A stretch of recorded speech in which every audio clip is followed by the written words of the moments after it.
Halo guys, selamat datang di Dungeon Break.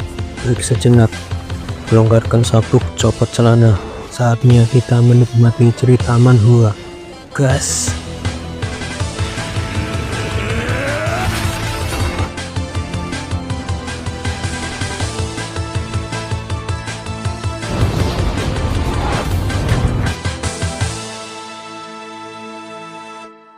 Klan Swordsman yang mengendalikan hampir setengah dunia, yaitu klan Run Candle. Orang-orang di klan terkenal ini terlahir dengan tubuh yang kuat dan bakat yang luar biasa. Mereka mengendalikan dunia dengan kekuatan dan kekuasaan mereka, perang, penjajahan, dan mengambil milik orang lain. Di dunia yang keras ini, yang menghalalkan ketiga hal tersebut, di klan itulah aku dilahirkan. Dia adalah Jin Run Candle, putra bungsu dari klan Run Candle. Di saat ritual pemilihan pedang yang akan menentukan masa depan seorang anak di klan ini, Jin memilih Patriarch Sword yang membuatnya menjadi anak yang mengambil takdir seorang patriark. Jin memilih pedang yang bernama Barisada. Dia percaya hanya ada kesuksesan dan kejayaan di masa depannya. Namun, angan-angan itu tidak sesuai dengan kenyataan. Pada kenyataannya, Jin tidak memiliki bakat dalam swordsmanship. Dia merupakan satu-satunya keturunan Run Candle yang tidak bisa menggunakan pedang. Kini Jin dicap sebagai aib dari klan Run Candle karena kemampuannya yang jauh di bawah rata-rata keluarga Run Candle. Dia juga dijuluki sebagai Run Candle terlemah sepanjang masa. Saat itu Jin sedang melakukan latihan seperti biasa. Seperti biasa, kedua kakaknya datang untuk membeli. Di mana kau tinggalkan Barisadamu, malah menggunakan pedang jelek kayu seperti itu? Salah satu dari mereka langsung menendang Jin. Jin hanya bisa pasrah. Walau melawan pun, dia tidak akan sanggup menghadapi kakaknya tersebut. Saat dia akan mengambil pedang kayunya, tangan Jin langsung diinjak.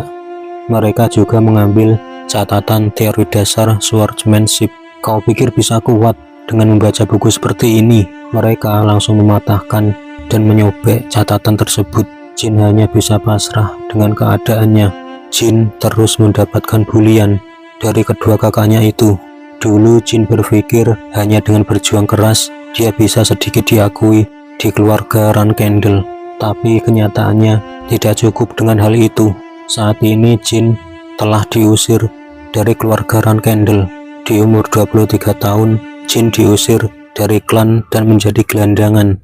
Pada saat itulah dia bertemu dengan masternya, dan saat itu juga dia menyadari bahwa Jin memiliki bakat yang dilarang di klan Run Candle, yaitu bakat menggunakan magic.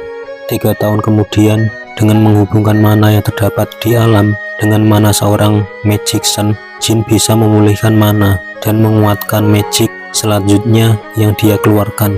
Saat dia mempelajari magicnya, tiba-tiba bayangan hitam muncul dan dengan cepat melahap tubuh Jin. Jin pun sekarang terlihat di ruangan yang berbeda. Terdengar sebuah suara. Siapa itu? Sebuah entitas menampakkan wujudnya. Dia adalah Solderet. Solderet adalah God of Shadow atau Dewa Bayangan. Dia kini menawarkan sebuah kontrak pada Jin. Jika Jin menerima tawarannya, Jin tidak hanya bisa menggunakan spiritual power saja, dia juga bisa menonaktifkan semua kutukan. Ternyata ada alasan kenapa Jin tidak bisa menggunakan bakat swordsmanship. Solderet itu berkata, Jin tidak bisa menggunakan bakatnya karena adanya kutukan di dalam tubuhnya. Kutukan itu dikenal sebagai Blood Illusion, kutukan yang menekan bakat seorang swordsman. Kutukan itu sangat menyiksa seorang Run Candle sepertimu. Solderet melepaskan kutukan yang ada di tubuh Jin. Mungkin karena inilah aku dipanggil ke hadapanmu. Mulai saat ini dan kedepannya tidak akan ada kutukan yang bisa menyakitimu. Yang tersisa hanyalah takdir di mana kau menjadi magic swordsman terbaik abad ini. Jin Run Candle, aku akan mengawasimu dengan senang hati. Setelah Solderet dan bayangannya pergi, Jin langsung mencoba kembali menggunakan pedangnya.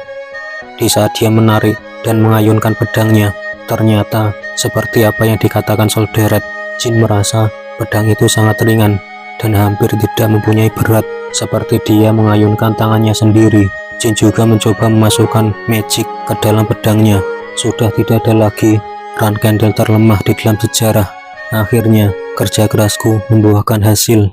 Namun, saat Jin sedang berlatih, sekelompok orang melakukan serangan kepadanya.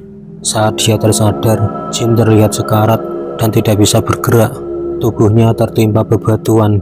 Entah bagaimana ini semua bisa terjadi. Jin perlahan mulai kehilangan kesadarannya.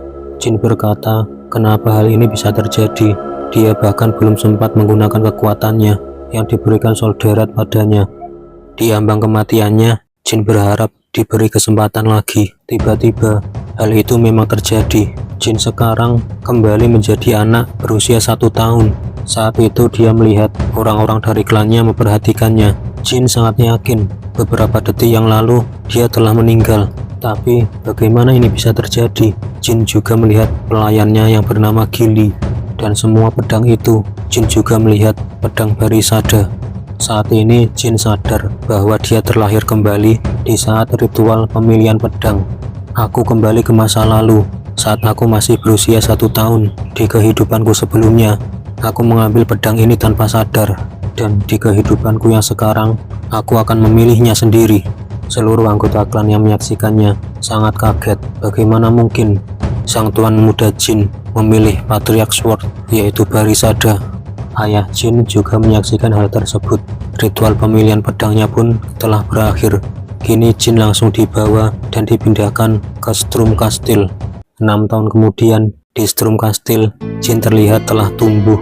Sesuai dengan peraturan keluarga Kendall, Jin harus tetap berada di Strum Castle selama 10 tahun. Jadi masih sisa 3 tahun lagi. Saat itu, tiba-tiba terdengar teriakan dari seorang pelayan. Pelayan itu ketakutan melihat sesuatu yang ada di kamar Jin. Ternyata itu adalah bangkai burung. Menurut Jin, satu-satunya orang yang bisa melakukan hal ini di dalam Strum Castle adalah mereka. Memang benar, ini adalah ulah si kembar Tona, yaitu Daytona dan Haytona. Mereka berdua bilang ingin mengerjai Jin dengan bangkai burung itu, tapi gagal karena yang pertama melihat adalah pelayan, bukan Jin.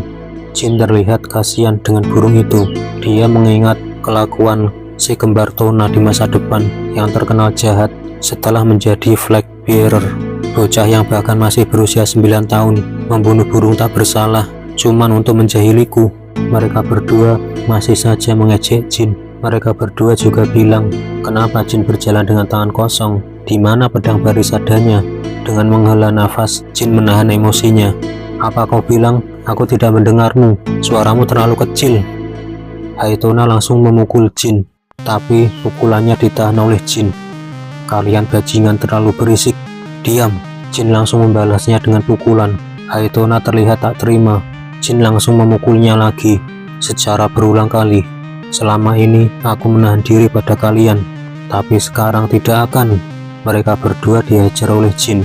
Mulai sekarang, lebih baik kalian berdua tidak muncul lagi di hadapanku. Saat itu, penjaga kastil yang bernama Kan muncul untuk memeriksa keadaan.